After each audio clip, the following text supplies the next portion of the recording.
Are you ready? I have some jokes for you today. You do? Yeah. It's Easter. Do you know how the Easter Bunny stays in shape? How? Exercise.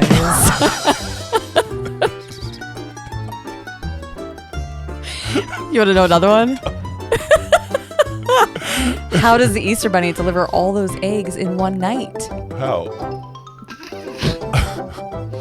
I don't know, but it's probably easier said than done.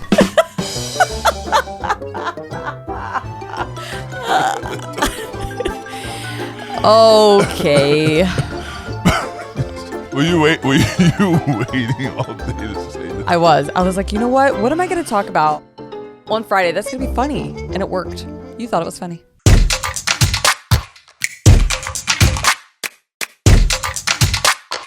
We just had this conversation here internally, and it kind of sparked some thought because, last week we talked about the market and tying the purchase back to the purpose with the buyer. Yeah.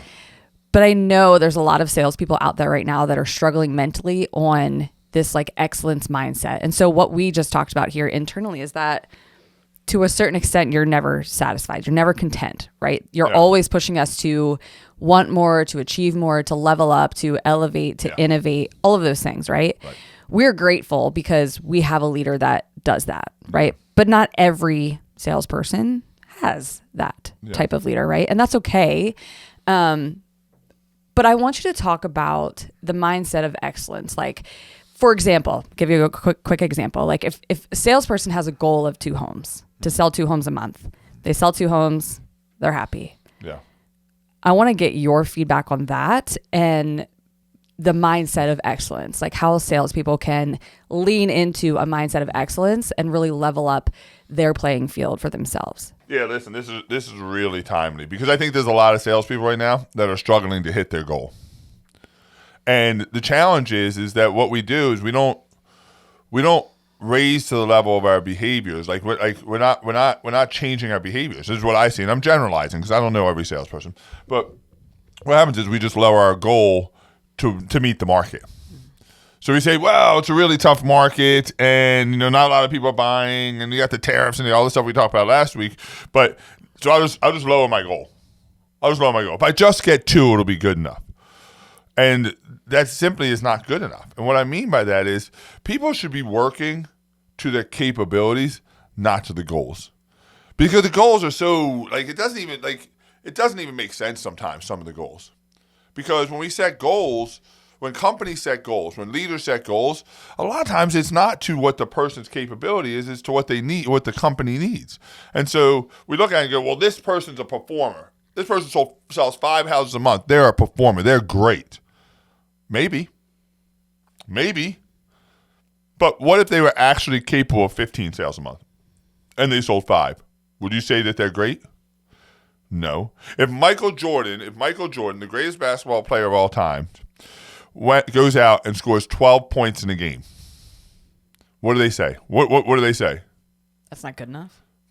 What? Like he had an off night. He scored 12 points. Well, the national average in the National Basketball League, I guarantee, is less than 12 points. Take all the players in the National Google that, right? What's the national average points per game for an NBA player? What do you think? 6 points, 8 points? I'm going to go 10. What is it, Ben? 8.7. 8.7. So if Michael Jordan scored 12 points in a game, they would say he had an off night. Well, why? Because they know he's capable of 30. They know he's capable of 40. But if anybody else scored 12, so it's this craziest thing. And so when people look in the mirror, they feel good because they compare themselves against everybody else. But you should be working towards your capabilities, not towards your goals. And I think leaders have to understand that. But I think that it's not the sales leader's full responsibility. I think the salesperson takes a lot of onus in this. And you have to have a mindset of excellence. And the people that are going to win right now are the people that have a mindset of excellence, where everything matters, where they understand that the market's not going to determine my success. I did this week with the team. I was in Arizona this week. But think about this sentence, right? I did blank, which caused blank. and the effect is blank, right? So I did blank, which caused blank, and the effect is blank.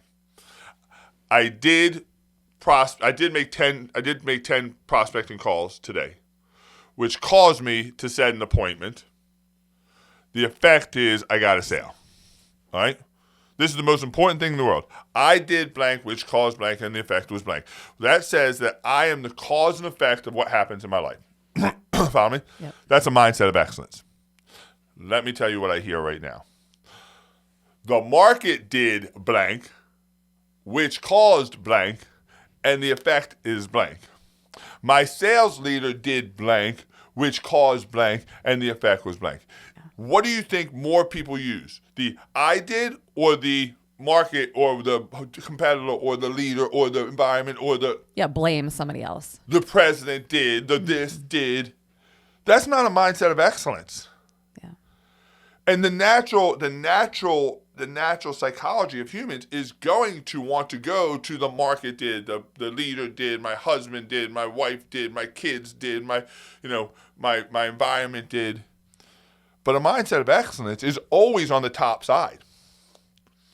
And do you have a mindset of excellence where you can divorce the outcome? It's not about how many sales I get. It's not about that. You know what it is? It's about the behaviors I take. I did this today to put myself in position, which is going to cause this, that, which is going to affect is going to be that. That's where you want to live. And I think leaders have to instill that in their people and not tolerate less than that. And you need people in your life like that. Everybody needs somebody like that in your life. I need it. I have people in my life that force me to look in the mirror and say, "Hey, Chad, you're starting to go to the bottom side here. You're starting to get to the market, dude. You're starting to get to the environment, dude. You're starting to get to the, I need you to get back to the top side." I do that with you guys all the time. Do I let you say, blank did this and blank did? Do I allow that from you? No. Ever? No. Always the top side. Even if it makes me unpopular. Because the human psychology is going to be, I just don't want the liability. I don't want the responsibility of having to be in control of my success or failures. But a mindset of excellence is you are 100% in control. Human beings are the only creature in the world that has full agency. No other creature has full agency over their life. Humans are the only ones that have full, complete agency over their life. And when you take agency over your life, when you actually believe that everything in your life happens is your fault, everything, it'll liberate you to operate at a much higher level. And right now, there's so many, as we talked about last week, there's so many built-in excuses. The built-in excuses for buyers, which is what we talked about last week. There's exponentially more built-in excuses for salespeople right now to not have a mindset of excellence. Because nobody's going to argue with you that Trump's tariffs are hurting the builder. Nobody's going to argue with you that interest rates are high. Nobody's going to argue with you that competition is tough. And nobody, because those are all viable excuses. But you can either have excuses or you can be successful, but you damn sure can't have both. And so if you operate on the top side, I did blank, which caused blank, and the effect is blank.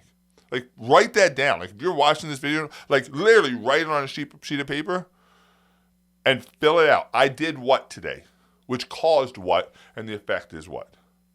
And then catch yourself when you say, the market did.